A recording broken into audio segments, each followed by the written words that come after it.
দেবলীনা এবং জয়িতা মিলে ডক্টরকে টাকার প্রলোভন দেখিয়ে এক পর্যায়ে গাঙ্গুলি পরিবারের বিরুদ্ধে মিডিয়ার কাছে মুখ খুলতে বাধ্য করলো দেবলীনা। হ্যাঁ বন্ধুরা, ভিডিওতে লাইক দিয়ে দেখতে থাকুন। যে মুহূর্তে কিনা দেবলীনা হসপিটালে অ্যাডমিট হওয়ার আগেই যখন কিনা ডক্টরের কাছে এসে ডক্টরকে টাকার প্রলোভন দেখিয়ে বলতে থাকে যে আপনাকে সিম্পলি একটা রিপোর্ট বানাতে হবে যেটাতে কিনা এটা কনফার্ম দেখাবে যে আমি কনসিভ করেছি এবং আমার সন্তানের বাবাই আয়ুষ্মান গাঙ্গুলি, এবং আপনাকে তার পাশাপাশি প্রেসের লোকেরা যখন জেরা করবে তখন আপনাকে এটাও বলতে হবে যে স্বয়ং আয়ুষ্মান গাঙ্গুলি এসেছিল আমার বাচ্চাটাকে নষ্ট করে দেওয়ার জন্য, এবং আয়ুষ্মান গাঙ্গুলি আমার অবর্ষণ করার জন্য আপনার উপরে চাপ সৃষ্টি করেছিল, ইভেন কি আমাকেও মেরে ফেলার হুমকি ধামকি দিয়েছিল আপনারই চোখের সামনে। এবং আপনাকে বারবার করে ফোর্সফুলি এটা বলা হয়েছিল যে আমাকে যাতে এমন কিছু মেডিসিন প্রেসক্রাইব করা হয় যাতে করে কিনা আমি আমার সন্তানকে হারিয়ে ফেলি। এবং এই সমস্ত কিছু যদি আপনি কোনো মতে একবার আমার কথা অনুযায়ী প্রেসের লোকেদের কাছে বলে দিতে পারেন তাহলে আমি আপনাকে কথা দিচ্ছি যে আপনি যে টাকাগুলো এখানে বসে পেশেন্ট দেখে আপনি ইনকাম করবেন তার থেকে দ্বিগুণ পরিমাণে আমি আপনাকে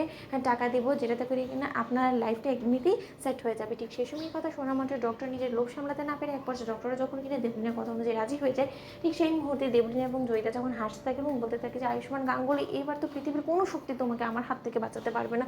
দেবলীনা চ্যাটার্জি এবার ঠিক কী করে তুমি শুধু সেটাই দেখো। ঠিক সেই সময় এই কথা বলা মাত্র আয়ুষ যখন চিৎকার করে বলতে থাকছে অসম্ভব ডক্টর, আপনি মিথ্যে বলছেন, এটা কোনো মতে হতেই পারে না। আরে যেখানে কিনা দেবলীনার সঙ্গে আমার কোনো সম্পর্কই নেই সেখানে কিনা দেবলীনার গর্বে আমার সন্তান আসা তো সম্পূর্ণরূপে একটা ভিত্তিহীন কথা ছাড়া কোনো কিছু, এটা সম্পূর্ণরূপে অবাস্তব। এবং এই সমস্ত কিছু করার জন্য আপনাকে ঠিক কত টাকা দেওয়া হয়েছে আপনি আমাকে বলুন, বলুন আপনাকে কত টাকা দেওয়া হয়েছে। ঠিক সেই সময় এক পর্যায়ে ডক্টর যখন কিনা আয়ুষের বিরুদ্ধে গিয়ে বলতে থাকে যে মিস্টার আয়ুষ্মান গাঙ্গুলি প্লিজ আপনি শান্ত হন, আপনি এত উত্তেজিত হয়ে পড়লে কী করে চলবে বলুন তো, এবং আপনি সমস্ত কিছু দায় আমার কাঁধেই বা কেন চাপানোর চেষ্টা করছেন, আমি কেন আমি মিথ্যে বলতে যাবো বলুন তো। ডক্টরদের কাজ পেশেন্টকে সুস্থ করে তোলা, পেশেন্টের গায়ে যে রোগটাই হয়েছে সেটাকে ধরে তার পরিবার পরিজনদেরকে বলা। এবং আপনি আগেরবার এসেও কিন্তু এরকম অশান্তি সৃষ্টি করার চেষ্টা করছেন, আগেরবার এসে আপনি কিন্তু আমার উপরে চাপ সৃষ্টি করেছিলেন যাতে করে কিনা আমি দেবলীনা ম্যাডামকে ভুল মেডিসিন প্রেসক্রাইব করি যাতে করে কিনা তার গর্ভের সন্তানটা নষ্ট হয়ে যায়। এবং তার সন্তান নষ্ট করার জন্য আপনি কিন্তু অনেকবার আমার উপরে চাপ সৃষ্টি করেছেন। সেই সমস্ত কথা কিন্তু এখন আমি বলতে বাধ্য হচ্ছি প্রেসের লোকেদের সামনে, তার কারণ আপনি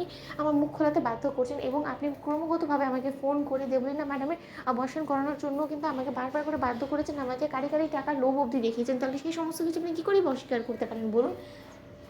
ঠিক সেই সময় কথা বলা মাত্র প্রেসের লোকেরা আয়ুষকে ঘিরে ধরে এবং তোপের মুখে পড়ে যে ইন্দ্রাণী গাঙ্গুলি, এবং ইন্দ্রাণী গাঙ্গুলি বলতে থাকে যে ইচ্ছে তো করছে আপনাকে ডক্টর ঠাস করে একটা চড় মারি, আমার ছেলে কখন হসপিটালে এলো, কখনই বা আপনাকে সমস্ত কথা বলো বলুন।